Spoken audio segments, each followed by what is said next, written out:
And we are live. Hello, everybody, and hello, Katrina. It is so good to have you on the Indie Author Live Chat tonight. Yes, thank you for having me, Catherine. It's so good to see you. It is so good to see you. So, if you're watching and you can't already tell, this is not Katrina and I's first chat ever, but it is our first one to one chat on YouTube. So, you have to go back and watch the panel replay that Katrina did earlier this year. But so much has happened for you since your books, like since we talked to you back in Matter of January, that I fact, was no, I so. don't know. Maybe you're not watch it because at least my what's it called? My schedule was working because last time it was crazy, but I made it. But it was a So lot of maybe fun. It don't was a lot watch of that fun. one. Watch this one.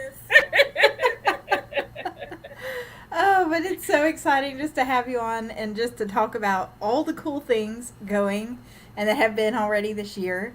So, for those who don't know, Katrina N. Lewis is the author of Heavy as the Head, Love and War.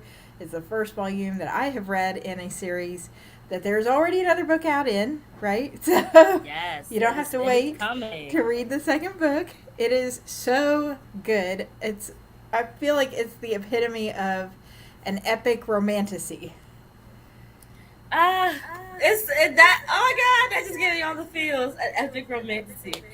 That is what I was going for. So it feels good to hear you say that. It was amazing, and I love the diversity because the last time we talked, I know you mentioned that you wrote so that you could see characters like you in books because that was Right. something that was sort of missing, and you just capture it perfectly and beautifully in this book. Thank And you. there are the love interests are sizzling. The romance is just enough. It's beautiful. We keep it So spicy, right? Right, a little spicy spice. So, Katrina, why don't you tell the readers and other writers who are watching a little bit about you if they haven't met you before? Yes, so I am Katrina N. Lewis. Favorite color is blue. I like long walks on the beach. No, I actually don't like long walks on the beach. Um, yeah, no, I've been, not a full time writer. I've been writing, um, on the side and doing my author stuff for about like 2 years now. Have used the Hell of War has been out for about two. I think it just turned two. Or it just turned one. Maybe I've been writing for 2 years and Heavy as the Head just turned one, something like that. but It's too but much, right? yeah, yeah. Between COVID and everything else that's going on, I always like get days and years mixed up now. But yeah, I've been at it for 2 years. Heavy's the Head, it's been out for one. The sequel is coming out this fall, so I'm very excited. Yeah, what else about me? I really love like I'm a slow reader. I love French fries. I like Avatar: The Last Airbender, so get at me if you do too. And Katrina's a big reader. I mean, you read a lot for somebody who works and writes and has a life. Like, you find a lot of time to write or read other people's stuff. I do. I try anyway, but I'm a very slow reader. I'm very. It takes me a minute to get through a book, but I do try to extend the helping hand that other authors and writers have extended to me with like beta reading and just like, hey, can I run this by you or does this make any sense? Like I try to make sure that I make myself available for them like it did for me because it's all about helping out each other and things like that. But I try. There's a lot of books out here, y'all. I'm trying. I'm trying to keep There up. are. It's like your TBR list just the longer on Bookstagram, the more the TBR list just goes. One day it's Yes, all going to come crashing down. absolutely, Oh, so absolutely. one of the things that I know a lot of new readers found you through was Nerdy Book Box. And earlier this year, you had Yes. a Nerdy Book Box feature for Heavy as the Head with that gorgeous purple cover that is so beautiful. Can you Thank tell us you. a little bit about how you ended up as an indie author landing a book box and what that experience was like for you? Oh my goodness, I can't even contribute attribute the nerdy book box part all to me. The indie author part, I always wanted to tell stories. I was like, well, if I'm not gonna, get a book deal when I wake up tomorrow, I might as well, take the reins and publish it myself, which that's what I did. But I definitely didn't have book boxes in mind. Actually, a good indie author friend of mine, Adrian Edwards. I believe it was Adrian. It was Adrian. She reached out to Nerdy Book Box. I think Nerdy Book Box was asking for like recommendations, things like that. And she mentioned my name, and Nerdy Book Box was like, "Hey, yeah, you were recommended. We really love to feature you." And it was like, hell yeah! Like I wasn't even thinking of a book box, but this is awesome. Thank you for picking me. Wow. Yeah. That's incredible. Out of So, do you know everyone, how she's many probably recommended. boxes there like were made for Heavy as the Head? I don't. I want to say I don't. She gave me the number, but I know we sold out, so that's a good thing. That's the best part. That is super, super exciting. And Yes. that cover, gosh, that cover was so beautiful. It's really gorgeous. And If that you're was all watching, them. Nerdy Book Box is amazing. She's like, once we got the ball rolling, she was like, "Yeah, like we're gonna do the recolor for the cover. We're gonna spray the pages. We're gonna do, that was all them. Like they were amazing. All I did was like say wow, yes. that's incredible. So yeah, if you're watching and you don't know Nerdy Book Box, there's a different video that I've done that you can find in my indie author behind the scenes that talks to the Nerdy Book Box company about how you can get your books into book boxes as an indie author if you're like Yes. wanting to do that from going forward. But I love that they also accept nominations from their readers, which I guess is how they found you, Katrina. That's amazing. Yes. Luna's I on. like Luna too about says, Nerdy Book Box is that I didn't mean to cut you off. I'm sorry. "Oh no, go ahead." Is that they feel very accessible. You know how sometimes you feel like, oh, like I can't do that. It feels so far away, or so I don't know how to put it. It's been a long day, but the owner, she's very friendly, personable. She's very, she'll answer you. Yeah, I could do it. No, we can't, but we'll consider you for this. She's amazing. If you aren't following Nerdy Book Box, you should be. Check them out. Readers and writers. That's right. Um, and sorry, I keep having to drink my water. My family has got the creeping crud or some kind of bug over here, so forgive Yeah. me. No, It you are says, as fine. long as you enjoy reading it, the speed doesn't matter. Right? That's right. That's what I'm gonna roll with. It took me way too long to read Heavy as the Head because I kept picking it up, and then people would be like, "We need this book back. We need this book edited. This book has to happen." And I'm like, "But that book's sitting there." And I felt so bad because Katrina was like, Oh I'm sure just tapping no. her fingers going, "When are you going to finish this book?" No, no, like the person just said, everyone reads at different speeds. Life and be in the way sometimes. So I understand. So tell us a little bit about your inspiration for Kala, the main character, because she is so strong, but she's not so strong that she pushes everybody away either. You have a really good Mhm. balance with her. Was she like inspired by somebody you know? Well, let me retake that since it's all coincidental. Was it inspired a little bit, or is she totally original? How did you come up with the idea for her? She's mostly original. I drew some of my experiences from being in maybe spaces I weren't like super comfortable in, and like that aspect of Kala, moving into having to fit into nobility and higher class people when she's from a different class. Um, but no, she was a very original character. I really wanted her to be strong and brave, but I wanted her to have those vulnerable moments as well, particularly as a black woman, a black character. I feel like a lot of the time it's the stereotype of like the strong black woman, and she's going to come to the rescue and save the world. And yeah, she might save the world, but she's going to make mistakes along the way. She's going to be weak along the way. She's gonna cry along the way. You might not agree with her along the way. Like she's definitely not perfect. And I really wanted to make sure that she wasn't like a perfect MC. Like there are things Kala does that'll make you go, "Why the hell did she do that?" Like you're the main character. Like get it together, girl. But that's what she's supposed. She's supposed to mess up. I want her to feel like people can relate to her and be angry at her and win with her and cry with her and cheer with her. So I really tried to make sure to capture those moments of strength and weakness in the character, while also drawing a little bit from some experience. Hmm.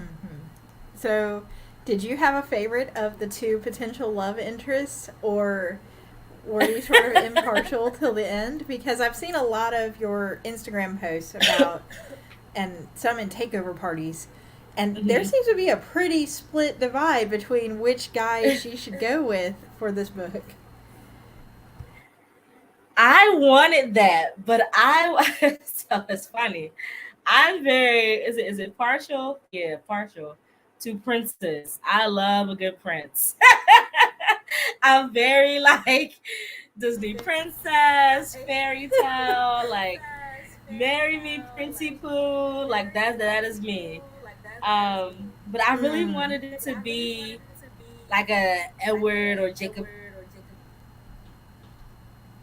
Devin has his, um, his perks and why he would fit Kala better than Prince Makai, and Prince Makai has his own perks, and people lean, one way or the other. So I'm really enjoying that.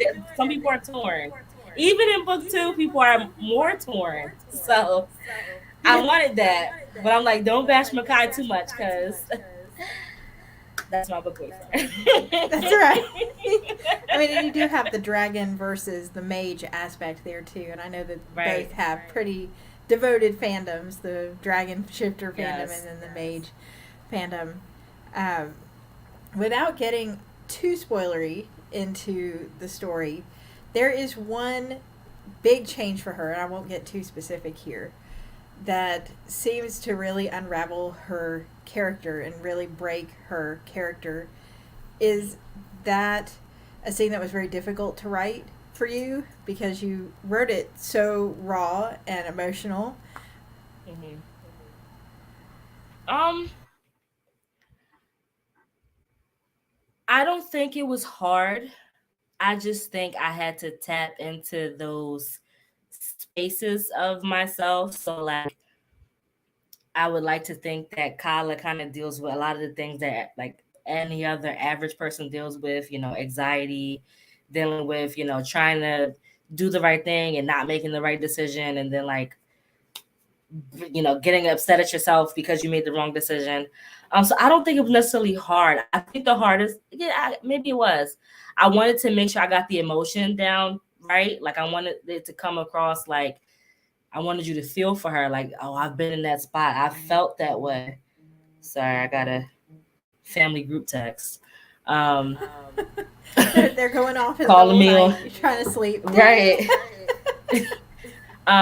But yeah, it was just the emotion part. Because it's excuse me, because it's fantasy romance. I wanted to make sure that it wasn't just sappy romance or drama for drama's sake. I really wanted people to feel for these characters. So Mm. it was hard in a sense, but it wasn't too hard. Yeah. Well, you really did a great job with it, and I think if anybody's watching this on the replay or watching live, this is a very character driven story, and one of the things that really sets this book out and apart from other romantasy tales is these characters are not the same at the end as they are at the beginning. Hmm. So it's really a good example for indie authors that are like, do you have the ability outside the traditional press to pull this off? And I think you did a great Thank you job with so it. much. Are you a planner or a pantser? I'm actually a pantser. I'm trying to be a reformed. They're calling me back. I have to call you back, guys. Um, I'm trying to reform myself into a plotter. So it's funny. So Mm. I'll like pants most of the story, and then I'll get stuck. And when I get stuck is when I start the plot. Mm-hmm. So whatever that is. Just let it go. So, did you originally plan for this to be a trilogy? Is it going to be a longer series? Do you know? No, so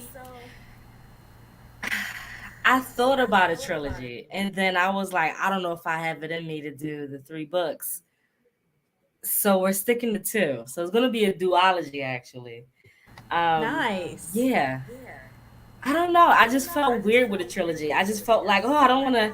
I don't know. Maybe a trilogy scared me. Maybe one day I'll think about it. Maybe I'll have like a seven spinoff. He's one of the characters, Seven Raymond. Maybe I'll give him his own little fantasy romance adventure. Now that would be interesting. That would be very Right, interesting. Or a prequel. Find out how in the world right. her Or dad ended up with her mother. that is also a very good question. Yeah, her mother is a very strong personality too. You really Mhm. capture characters really well. So, with that being said, and you working on more books, what is coming down the pipeline for you? Because we're already halfway through 2022 now. Yes, 2022 has came and gone. Like we're gonna look up and it's gonna be Christmas. But I'm working on getting Heavy as the Head 2 Kingdom Come out this fall. It's with beta readers right now. We're coming up on the end, so I'm getting some feedback back. It's looking good, so I'm excited. Um, and yeah, so just really working on that. I am revamping. I had a story called Love Bites.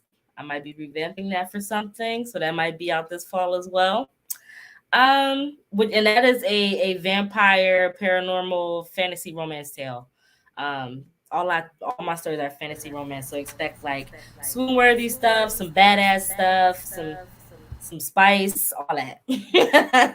And yeah, I don't know. After that, maybe I'll take a small break and just like promote Heavy is the Head and get myself together before I work on the next big thing. Yeah, so you've got the epic fantasy romance and then the sort of paranormal vampire Hmm. romance. Is it hard to go between the two? Actually, no, it wasn't hard. I think it was fun for me to go in between the two because going from, like the high dragon lore fantasy to vampires and luxury, it was kind of fun 'cause it gave me dabble into the other. And then when I was done with the vampires, I went back to the dragons and Prince Makai and. It's like, I've had it with you. Go to timeout. I'm going back to the Right. dragons. Absolutely. So, if there's another author watching, if you had advice about writing sort of the slightly different genres at the same time, what would that be? It would be really to take your time. Don't be like me and try to pants it. But just turn that off. Yeah, don't try to pants it and take your time. Have set your schedule. Know when you're going to work on what particular story at what particular time of the certain weeks. Like literally, like I had it marked off my calendar. Like this week is Heavy as the Head. Next week is Love Bites. This week is Heavy as the Head. So really just making sure you have those things set aside for yourself because it can get overwhelming sometimes, especially if you set a deadline and you're trying to make that deadline and other things are going on. So just making sure you kind of plan ahead of knowing when you can sit down and write certain stories and giving yourself time as well in between to rest and because rest is also important. We drive ourselves crazy with trying to do this, and that, and we forget to rest. So rest is also important. I am a big advocate for naps. Take a nap. You need naps, writers. You need naps. Don't be like me and stay up all night to write. I've got Katrina's pantsing and not sleeping enough. We need to. I think I've got some resolutions for 2023 already. Right. So we got some pre-submitted questions, and a couple of these I think are really interesting. So the first one is, did you self-publish because you are a woman of color trying to write fantasy, or did you self-publish for another reason?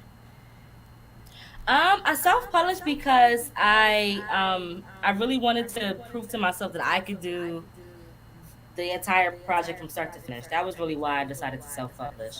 And I hadn't done my research into querying, so I can't query if I have no idea what the hell I'm doing. But the woman of color thing is definitely a barrier. As we know, publishing can be a very white male space, so it is harder for people who look like me, and even more so, who tell stories about people who look like me to kind of break into the industry. But I hope to do that one day. Just because I'm self-published now doesn't mean I won't try to traditionally publish in the future, which I hope to with another series or whatever I'm working on at the time. I think, hey, I want to try to query this. I'll give it a try. But no, I really self-published because I really just wanted to call the project my own, and I hadn't done the research into querying, so I just took the reins and did it. It's a lot of work both ways, and I think it's so true Yeah. that if you're willing to really take the reins, you can excel in the genre. Um, and like you said, women in general, especially women of color, I think have a harder time breaking into that fantasy genre Mhm. right now, but maybe that's going to change some with some of the prolific authors like Sarah J. Maas and Lee Mhm. Bardugo out there. But even still, we need more representation and we need more Right. women of color in there. And if you've watched my previous interviews, you might have heard that some women don't even use their real name. Like they're using Yeah. initials because they're thinking if I use Mhm. an initial, somebody might think I'm a guy and be more likely to buy my book or, read my work. And so hopefully that's a trend that we'll see change over time in general. Absolutely. Yeah. So that means readers, authors, whoever, if you love to read, support indie authors, support authors of color, support disabled authors, queer authors, because it is hard for us out here. That is so If you want to true. see a But change, you got to you're a support. shining beacon, and there are so many other great authors too. If you're new and you're like, who are some other authors? You can check out S. McPherson. You can check out Hmm. Montrez, who's coming on in a couple Yes, my days. trends is amazing. Charlotte Murphy. There's so many Hmm. other great authors of just all different backgrounds, and Yes. it's what I love about doing And these tell all interviews. different genres too. Oh Right. yes. Because Montrez is YA urban fantasy. I'm like adult fantasy romance. I think Charlotte Murphy, she might be a mix of both. Not the urban part, but she's YA and adult. And she's kind of like, no, did she tell urban? No, I don't think she told urban. But yeah, we all over the map. So definitely check us out. And if you ever need like this is for anyone, if you're ever looking for diverse authors in a particular genre or reach out to your community. There's Oh plenty. yeah. People aren't stingy to be like, oh, I don't know. We'll figure it out. We'll find them. Come to Bookstagram. We will match you with Right. somebody. Exactly. We are Another eHarmony of question we books. got is from a writer, and it's have you. I feel like this is a little personal. I'm going to see if I can rephrase it just a little bit. So if you're Okay. the question asker, sorry. But the gist of it is do you feel like it's equitable to be an indie author? Or have you put out more than you think you'll ever make back? um, it really depends. It depends on your readership. Really, it depends on how many people you can reach. It depends on a lot of factors. It depends on what you do on the side because there are writing adjacent things that you could be doing to kind of supplement that income. There are, tax things you can do. I'm not a tax professional, but there are things you can do to kind of work around sometimes the loss of not of putting out more than you may have gotten back. Um, we all want to be, the millionaire author. Like, I'm not gonna lie, we all want that. But that's something you gotta, you gotta work for a little bit. So am I if the question is asking, am I the millionaire author and got my money back? No, I have not. I'm gonna be completely honest. But I started it because, I had a passion for writing and storytelling, and I hope to one day reach that readership that'll pay me my money back. you know. Yeah, I think a lot of the indie authors I've spoken with, and it sounds like you write for a similar reason, write to put a story into this world to Hmm. connect with readers. And it's Right. like if we are able to recoup that, that of course is great. If we're able to someday quit a day job and do that for a living, that's great too. Hmm. But I know for me personally, it's very similar to what you said. I have stories that are going to be written no matter what, so I might as well put them out there for others to enjoy. Exactly. Oh And the other goodness. part of it too is that being a writer is a creator. We're artists. So it's kind of like in us to tell these stories and to write. Like even if you never one day become, have a theme park named after you and all that kind of amazing stuff. Um, it's kind of just like part of who you are. Like I just love to tell stories. Like so y'all gonna get these stories whether you like it or not. So buy them, please. Might as well Buy enjoy them. Oh, this is an interesting one. So, Katrina, choose your Yes. own adventure story. Choose my own adventure story. I think it's a question. Are you thinking of writing one? Is that something you've emailed about? I don't know. Who this question? Well, okay. No, I think yeah. So I had an adventure story that I was going to write on the high seas. So it was going to be a pirate Oh, themed story. Yes, I was dibbling and dabbling into that. So that may actually be what comes after Heavy is the Head, because oh, I, that I is I wrote cool. out the first like 5 chapters and it was really good. I really loved it. I'm starting to fall in love with the characters. I haven't touched it for a while, but it might be a little. We might get spicy on the seas, y'all.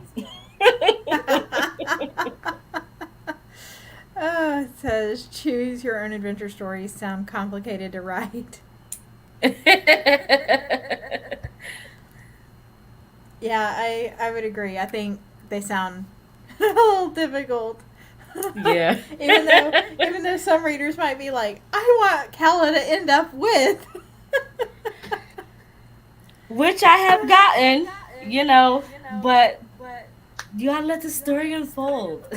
That's right. It is what it is. These characters do what they Right. want to do. We don't have any E- say. We're just the person writing it.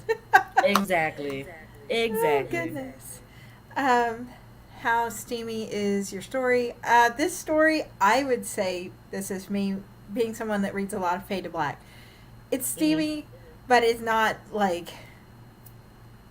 like blatant erotica either. It's got a good balance. Yes. Yeah, I'm not. There's a difference between romance and erotica. Hmm. I write open door romantic scenes. So if the characters are making love, fucking, you will see it.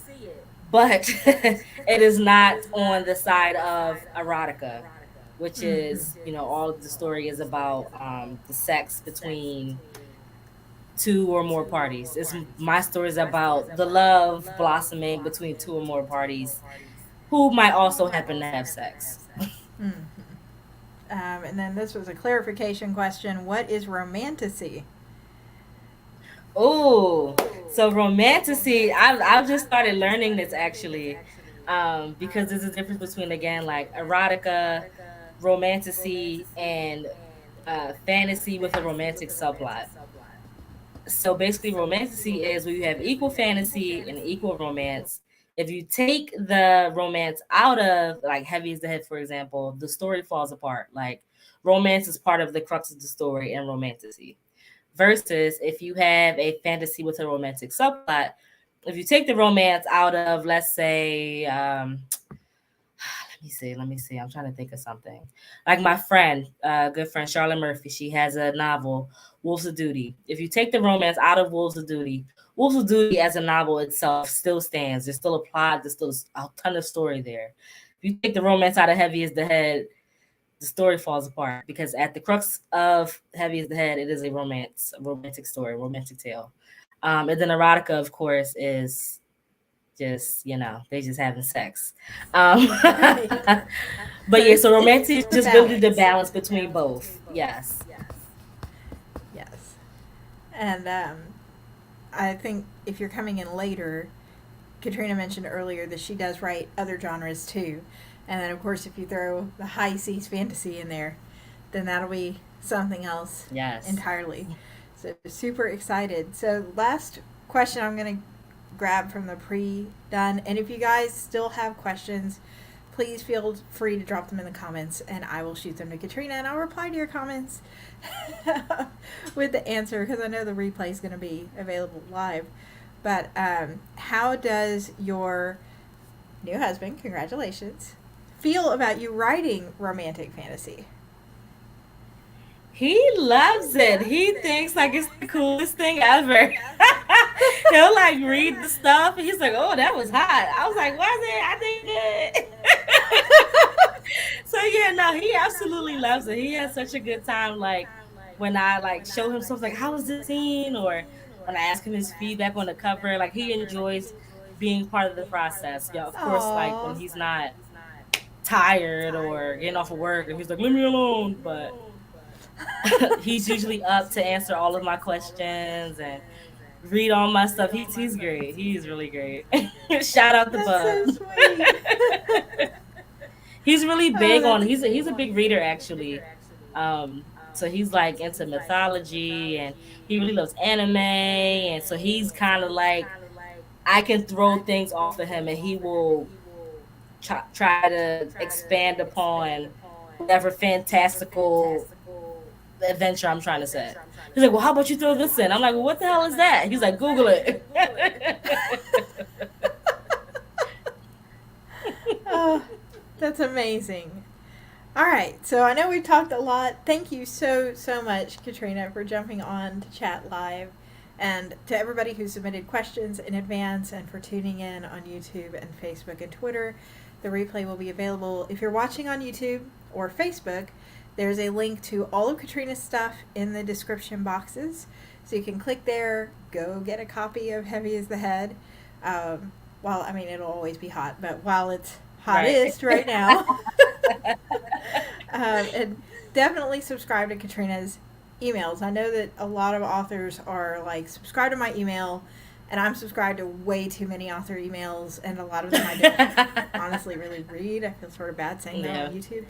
But I do read Katrina's, and every single one is so exciting, and the news is great, and the book recs are wonderful. So that is a newsletter that you don't want to miss. I think your newsletter is one of the first ones that I've actively said, like, go sign up. Go sign up for the newsletter. Well, thank you so much, everybody. I hope you have a great day. We have 2 more indie authors jumping on tomorrow, so feel free to subscribe, and we'll see you then. Please subscribe. Bye. Thank you.